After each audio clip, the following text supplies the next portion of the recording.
joined by a witness. Julia Canton lives in Kamloops, BC. She heard the crash near her neighborhood. Julia, thanks for giving us your time here on CTV News Channel. Can you walk us through what you heard, what you saw?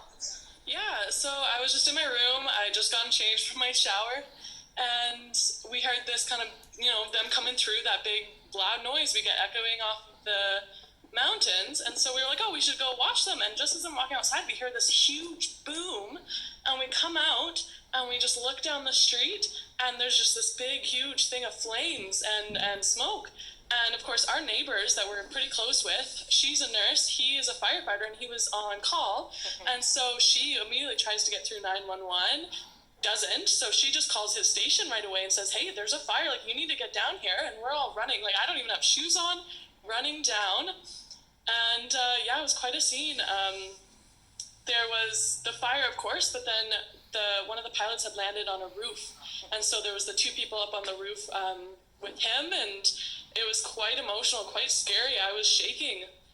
I can't imagine, as you say, it went from one moment of let's go watch the Snowbirds to unbelievable devastation. You mentioned that one of your neighbors there is a nurse. Were you able to have a chance to speak with her in terms of her assessment of the situation? I'm not sure. She was more concerned about her husband going into the fire, I think, than the guy on the roof. He was being helped by two others, and the ambulance came nice and quick. So, what have you been hearing from other people there? And I guess, what was going through your mind when all of this unfolded? Well, hopefully that everyone got out safe, which was, I think everyone got out safe, so that was good. Mostly about the pilot and if there was anyone else in the plane, and I heard that there was another female in the plane that did not make it, but that's also just assumption from what I've heard. What I heard about the guy on the roof, that he may have broken his back and that he's gotten taken to the hospital, so... This was something, as we've been speaking with other people as well, it was something that to help lift everyone's spirits as they've been there trying to let Canadians know that they're there and they're supporting them and they're supporting the frontline workers and healthcare workers.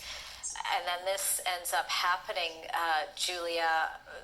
What is it, having them being able to fly over in the skies as they were doing yesterday, what does that mean to you? It was really neat. It was a cool experience. They came right, because we live right by the airport, right? They came right through, and you could just hear them, and you could hear people cheering, and it was just such a happy moment. And then for it to be, so tragic the next day, it's so sad how that kind of works, how, you can boost someone's morale one day and the next a tragic accident. I'm sure, of course, this is going to be an extensive investigation, the area being cordoned off right now. How far are you from where the crash site is? Yeah, it's just down the street, probably 8 or 9 houses, and then, the next street on. But, yeah, they had it all blocked off. I couldn't walk down the street, really. They had to redirect traffic. It was quite a busy street here for a while. It's calmed down now, but... everyone seemed to kind of want to migrate near it, and they were trying to get everyone out of the way because of gas lines and stuff. So, but yeah, it was quite scary. Can you describe to us when you did arrive on the scene, when you heard the bang, what you were looking at? Oh, it was quite interesting. There was, you could see like a part of the plane was right in front of the house. The house was just engulfed with flames. There was actual part of the plane across the street. It was just kind of broken apart. People, trying to migrate towards it, which is interesting because you think people would want to back away, but they were just wanting to help, right? We have such a nice, happy, graceful neighborhood around here that they just wanted to come together and help as much as they can. And, we had to get everyone out of the way, but it was quite a scene.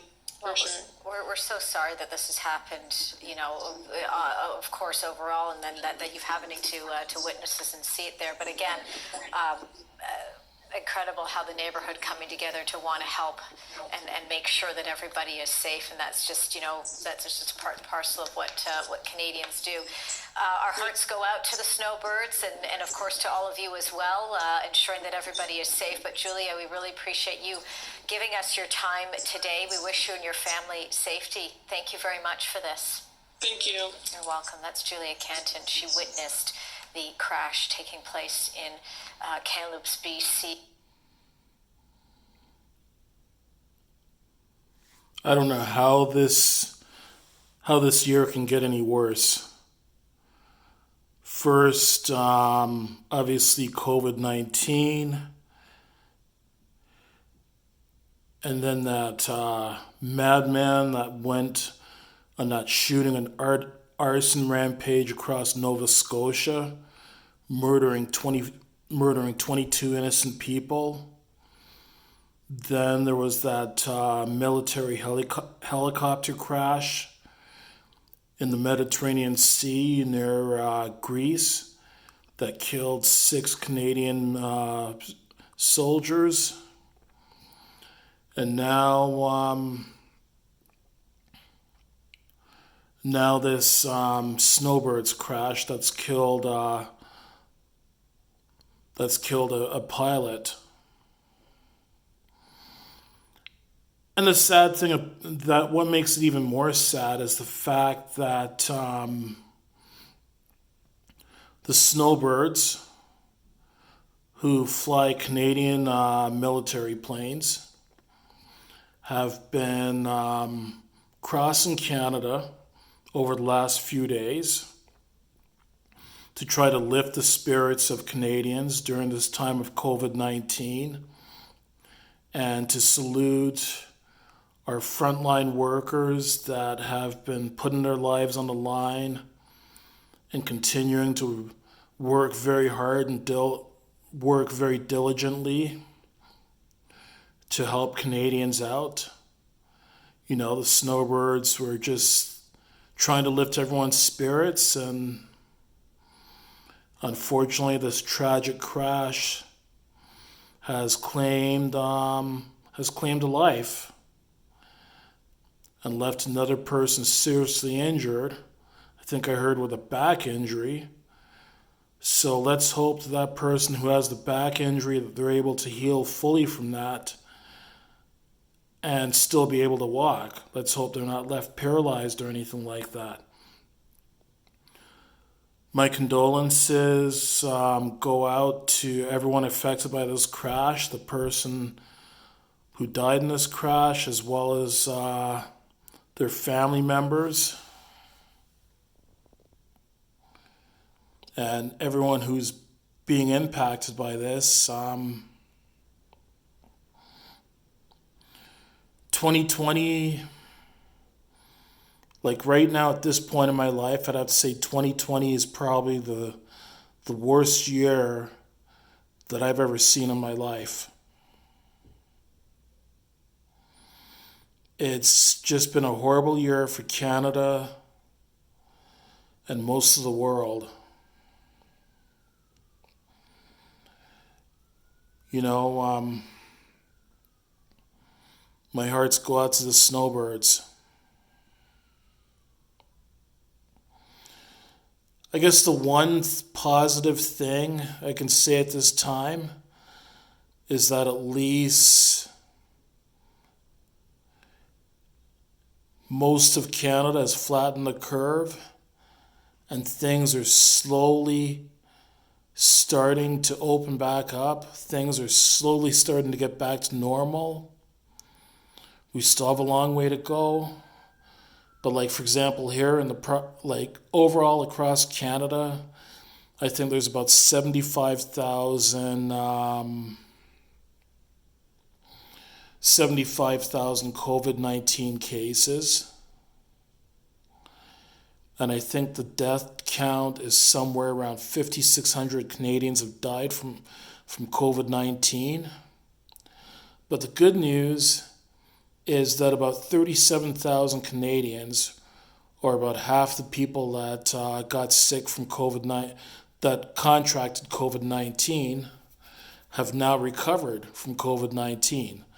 So that's a bit of good news. And in my particular province of Ontario, Canada, I think right now there has been about 22,000 Ontarians that have tested positive for COVID-19. None of those 22,000 22,000 Ontarians that have tested positive for COVID-19. And now those 22,000 Ontarians, 17,000 Ontarians have made a full recovery from COVID-19. So let's hope that those numbers just keep improving. And let's hope more and more of the economy continues to open up. And it would be nice if we could end up having a nice summer after all.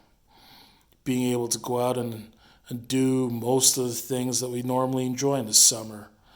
I know there's certain things we won't be able to enjoy for a long time, such as concerts, arena and stadium-sized sporting events, and other events that involve large gatherings of people. And I know social distancing,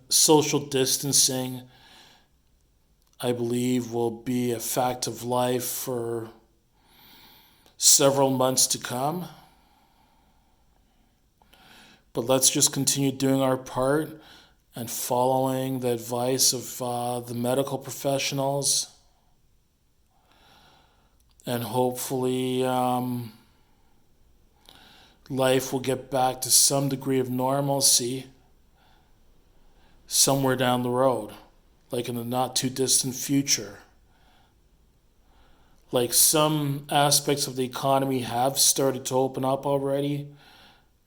I'm already back at work and everything, but we still have a long way to go. Let's keep fighting this COVID-19. We're all in this together. And again, my heart goes out to the pilot that died in this plane crash, as well as their family members.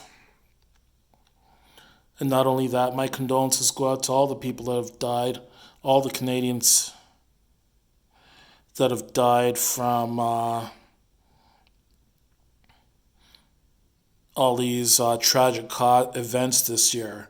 COVID-19, the Nova Scotia massacre, the Mediterranean helicopter crash, and this snowbird crash.